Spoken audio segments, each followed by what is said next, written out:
Hot Chili Peppers. Each measure is kind of divided into its own nice little riff. So we're going to break this down measure by measure because it's shape-based. Here's the first shape. Ring finger, as weird as this is, not that weird. Ring finger goes on 6 of the A, pinky goes on 6 of the D. Pointer finger goes on 4 of the G.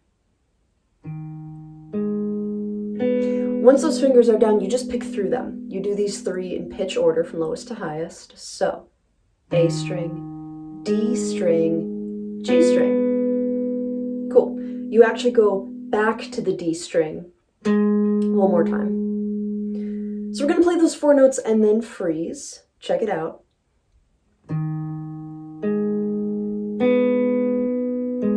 Okay. You never move the index finger. Well, you will, but for right now you don't. Ring finger is going to come up and it's going to go to the G string because we're about to do hammer-on pull-off. So we're going 4, 6, 4. And that's all just you hit the string once, you do a hammer-on pull-off to get those 3 different pitches. Let's do everything together just up to here.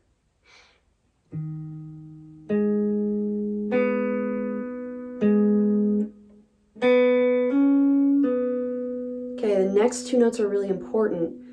Ring finger is going to go on 6 of the D. And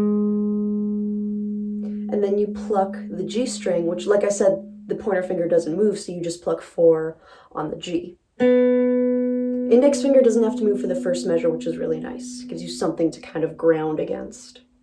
That's the whole first measure. Let's walk through that.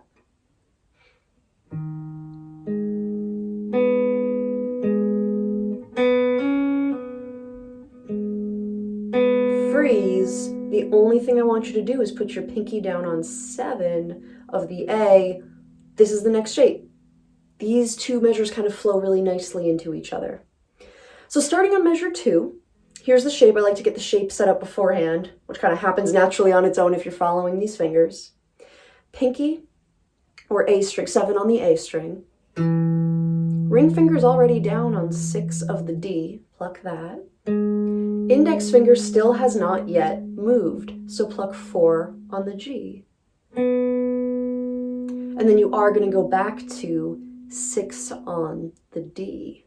So those 4 notes are this.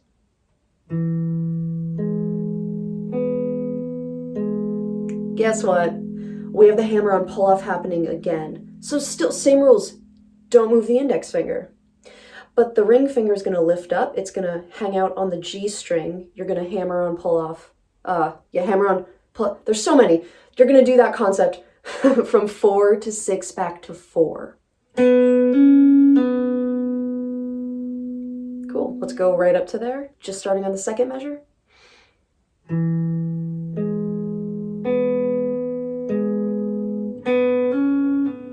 Last 2 notes of the second measure. Ring finger goes down on 6 of the D. Index goes to 4 of the G.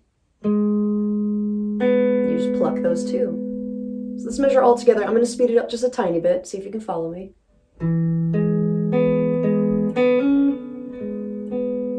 Yeah.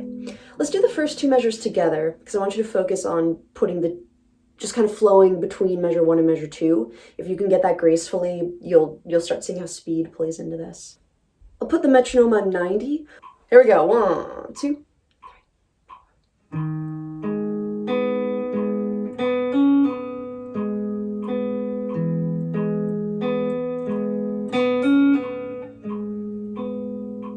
If that was too fast for you, it's good to know.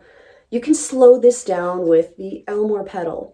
This can slow down any song on the internet. So you actually could pull up that section of the video. You would tap the pedal twice to slow the song, then tap once to play with me, slow down. Your hands never leave the guitar because you would just tap the rewind. You could play this as many times as you wanted. Here we go. Third measure. Looks like this. Good news, it's actually the same shape and the same pattern as the second measure. You're just dropping down a string. I'll walk you through it anyway though. Pinky finger. As that word came out of my mouth, I was like, that's not the word. Pinky finger goes to 7 of the E. Ring finger, there we go. Ring finger goes on 6 of the A, index 4 of the D. And then you see the pattern, right? The 4th note is back to 6 on the A. You know what's coming next, the hammer-on pull-off. And this time, that's happening on the D string. Let's just go up to there.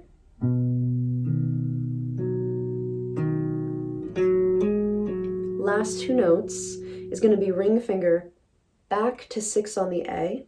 And then you're going to play 4 on the D, like that. Also, just added information, this is a very famous shape of the major arpeggio. This is how guitarists think about this stuff. This shape is actually incredibly helpful to know. I just wanted to point it out. There it is. Look at it, love it, lick it, don't lick it. That's gross. Let's keep going. The 4th measure goes like this. And oh my gosh, do you see the major arpeggio in there? Yes, you do. Let's walk through it anyway. Pinky finger goes on 9 of the A. Ring finger goes on 8 of the D. Index is going to hit 6 of the G. I lifted up my fingers and that was bad form. Don't do that. You want to keep all of them down until you need that hammer-on pull-off. So you know what's up. Here's the first 4 notes. Let's play them together. And then yes, the hammer-on pull-off. Here we go. Last 2 notes, you should know this by now. We are going to play everything slowly up to this point. I'm actually going to drop it down to 80 this time. Let's do it.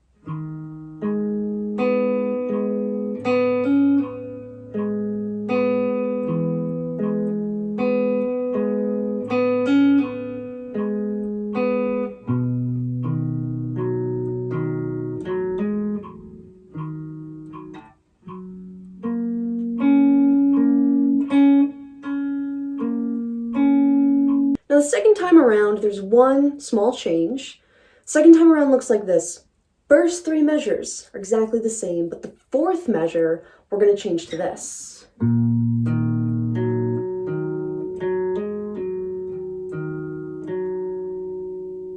The fingers are important here. It goes like this. Ring finger, 6 of the E. Pinky, 6 of the A. Index goes on 4 of the D. Right, and you know where this is going. First 4 notes are the pattern it has been. Okay, this part right here. Hammer-on pull-off, nothing really new. The ring finger's coming over to do the hammer-on pull-off stuff. Then ring finger goes down on 6 of the A. Right, and your last note is going to be 4 of the D. Look at your hand. Because your ring finger doesn't have to move in order for you to loop this pattern. Here's what I mean. Leave the ring finger where it is. Put the pinky down on 6 of the D. Put the index finger down on 4 of the G. You're now set up for measure 1. So these little transitions are actually going to help when you do put speed on this. Just pointing that out there. Let's do the whole song at 80 beats per minute. We'll go through the phrase twice with the 2 different endings. Follow me.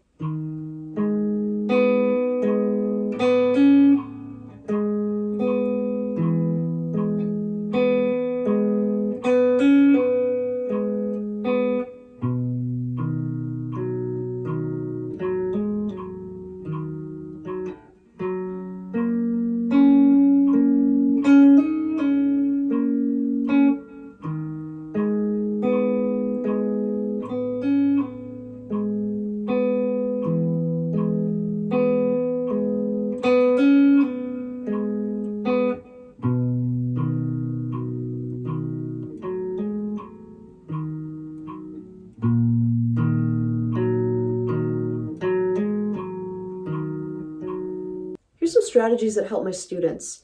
Just isolate the arpeggios. This is huge. There's a high success rate when my students do this strategy. Here's what I'm talking about. Just play the first 3 notes of every measure. That's it.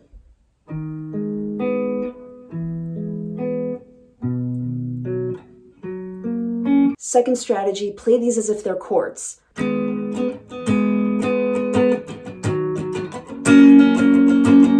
And that helps people just move all the fingers at once.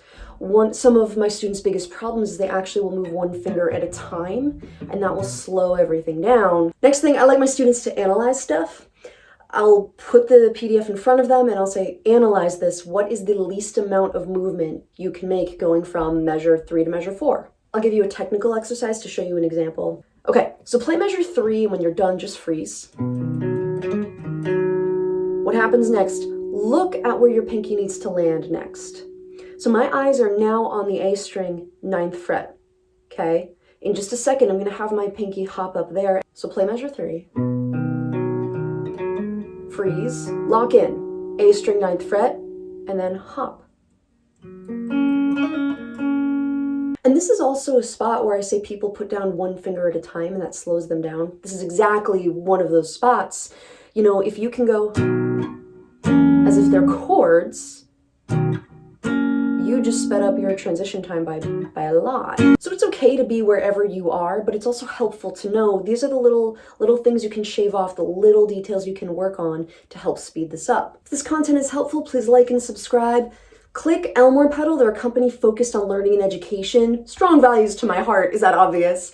Check out my social media. I'm on TikTok, Instagram, where I teach 60-second lessons, and I'm here on YouTube. Have a good one.